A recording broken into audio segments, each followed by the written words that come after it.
விஜய் என்ன பண்றாரு? பிஜேபி எங்களுக்கு கொள்கை எதிரிங்கிறாரு. இப்ப நானும் அதைத்தான் தெரிஞ்சுக்க விரும்புறேன். விஜய் எங்க கொள்கை எதிரியாவே இருக்கட்டும், ஆனா தம்பி விஜயோட கொள்கை என்னன்னு சொல்லிட்டா நான் எதிரியா இல்லைன்னு தீர்மானிக்கலாம். சார், ஒரு கட்சிக்கு பெரிய ட்ரெண்ட் செட் ஆயிடுச்சு, அந்த பக்கம் போக்கி மக்கள் போக ஆரம்பிக்கிறாங்கன்னா, இந்த ரசிகர்கள் விசிலடிக்கிறவங்க எல்லாம் போறதுன்றது அது ட்ரெண்ட் கிடையாது. பல அரசியல் கட்சிகள்ல சீனியர் லீடர்ஸ் இருக்காங்கல்ல, அவங்கெல்லாம் படையெடுத்து போக ஆரம்பிச்சிட்டா அது ட்ரெண்ட். எம்ஜிஆர் அவர் கட்சி ஆரம்பிச்சோடனே அப்படிதான் நடந்துச்சு. நாஞ்சில் மனோகரன் போனாரு, அவர் திமுகவில் ரொம்ப பெரிய இடத்துல இருந்தவர். நாவலர் நெடுஞ்செழியன் எம்ஜிஆர் கூட போனாரு, தெரியுமா உங்களுக்கு? நான் சொல்லணுமா அதெல்லாம்? இப்படி பெரிய பெரிய தலைவர்கள்லாம் எம்ஜிஆர் போக ஆரம்பிச்சு பயணிக்காரு. SD சோமசுந்தரம் போனாரு திமுக இருந்து. இவங்கெல்லாம் ரொம்ப முக்கியமானவங்க.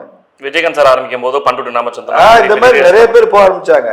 மாஃபா பாண்டியராஜனே பிஜேபியில இருந்து வந்தாரு. விஜயகாந்த் கட்சி ஆரம்பிச்சோடனே மாஃபா பாண்டியராஜன் போனாரு. நான் தப்பு சொல்ல மாட்டேன், ஒவ்வொருத்தருக்கும் ஒரு அரசியல் பொலிட்டிக்கல் ஆஸ்பிரேஷன்ஸ் இருக்கு, அதனால போறாங்க, அது தவறுன்னு சொல்ல முடியாது. ஆனா அந்த மாதிரி விஜய் கட்சிக்கு இது வரைக்கும் யாரும் போலையே. விஜய் என்ன பண்றாரு? பிஜேபி எங்களுக்கு கொள்கை எதிரிங்கிறாரு. இப்ப நானும் அதைத்தான் தெரிஞ்சுக்க விரும்புறேன். விஜய் எங்க கொள்கை எதிரியாவே இருக்கட்டும், ஆனா தம்பி விஜயோட கொள்கை என்னன்னு சொல்லிட்டா நான் எதிரியா இல்லைன்னு தீர்மானிக்கலாம். சொல்லுங்க நீங்க. இந்த கேள்வி பெரிய மாஸ் இருந்தீங்களா, விஜயோட கொள்கை என்னன்னு தெரிஞ்சுக்கிட்டா அப்புறம் நான் அதை பத்தி பேசலாம். விஜயோட கொள்கை என்ன? சோசியலிசமா, சமய சார்பற்ற தன்மையா, தமிழ் தேசியமா, தேசிய தமிழா? ரெண்டு கண்டென்ட் அப்படி, திராவிடமும் தேசியமும் ரெண்டு, தமிழ் தேசியம் அது எப்படி இருக்கு? சூடான ஐஸ்கிரீம் மாதிரி இருக்குது.